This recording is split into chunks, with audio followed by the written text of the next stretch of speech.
This is a little man floating in an ocean of abundance. And a lot about what economic independence is about just being in place and let the current and the flow just bring abundance around you.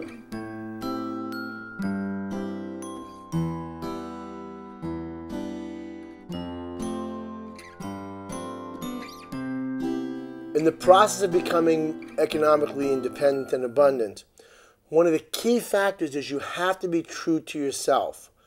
Many people will convince themselves that something is the right thing to do because somehow they have an intuitive feeling about it. And I think that intuition is great, but there's an old funny saying which is sometimes it's hard to tell the distinction between intuition and indigestion.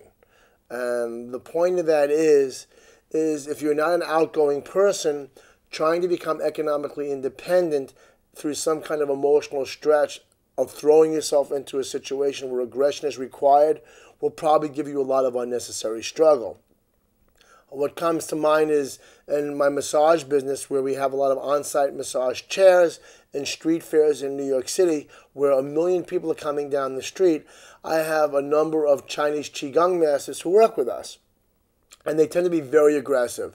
They give people free samples, they let people know what it is, and every once in a while I have somebody who sits in the chair and says to me, I'm waiting for the right person to come. And of course, most of the time, at the end of the day, they made very little money and are very confused by it and a little upset. We live in a yin-yang world, and that duality means sometimes you need to be expansive and sometimes you need to be contractive. Sometimes you need to seduce, sometimes you need to attract. The key is that you want to do it through service. You want to make a measurable difference in other people's lives. You want to give up unnecessary struggle, and you want to live your bliss, as Joseph Campbell says. You want to do that thing which gives you great emotional satisfaction.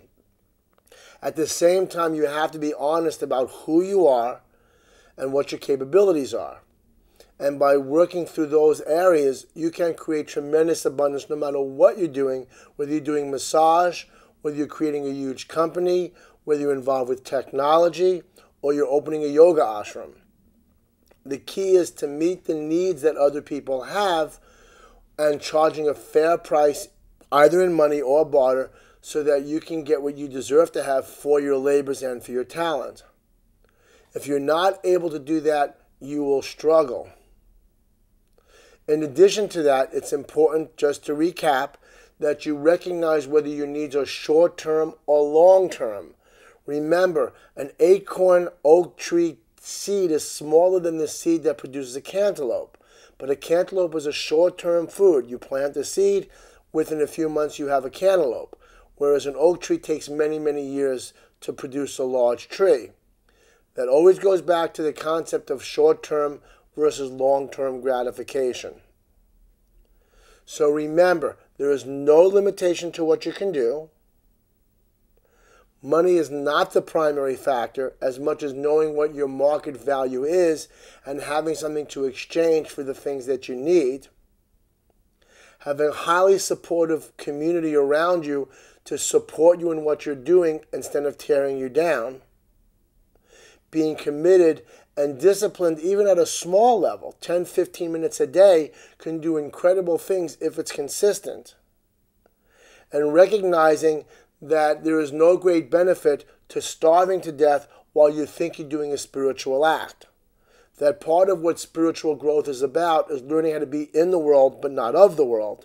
And that economic abundance that comes out of honest labor, creating support systems, effective delegation to others, and also keeping an eye on your vision is a great spiritual thing to do. Once you have this understanding, it's time for us to talk about creating abundance for other people through your own abundance. Okay, let's jump into the future. You've done all the things I've directed you to do and guided you to. You've applied the information, you've done it consistently, and lo and behold, you become economically independent. You get up 5 o'clock in the morning every day, you meditate, then you get up and put a 14, 15-hour day in, and then you come home and you feel great, but you don't have much of a life because you're a workaholic doing spiritual work economically abundantly but not having much time for anything else. Well, it's time for level 2. Part of what's important about economic abundance is the ability to share it with others. So if your time is worth $150 an hour, let us say, and you can get 1,000 people to work for you and to support your vision and have their own vision supported by your vision, and they're willing to do that for $149 an hour, then you can make $1,000 an hour giving jobs to 1,000 other people at $149 an hour. This is an old concept called duplicating yourself that's used a lot in multi-level marketing organizations. The key here is that you're enrolling other people and supporting their own vision through your vision. And you're becoming economically abundant in the process while supporting them in their own abundance. Ultimately, what you need to be doing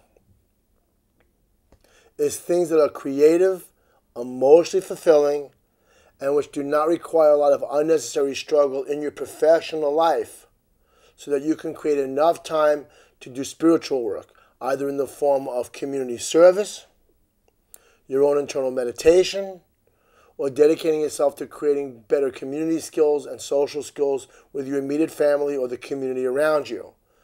This creates a ripple effect very similar to what happens when you throw a stone into a pond and you see those waves come out from where the stone is hit. That area where the stone landed in the pond is calm, and yet you can see the circular waves rippling outward. When you're very committed to your own actualization through a concept of creating material abundance and spiritual abundance in your life, you create that same ripple effect that affects the lives of the community around you, your family, and everyone that you come involved with. And you're calm. It's done through attraction. It's done through a very calm, sensitive, very, very simple approach that produces enormous economic abundance for you and requires very little labor and very little struggle. But it does require clarity, honesty with yourself, and a sense of what you have to contribute to the community while at the same time getting all of your fundamental needs met. This is what the base of transformational capitalism is.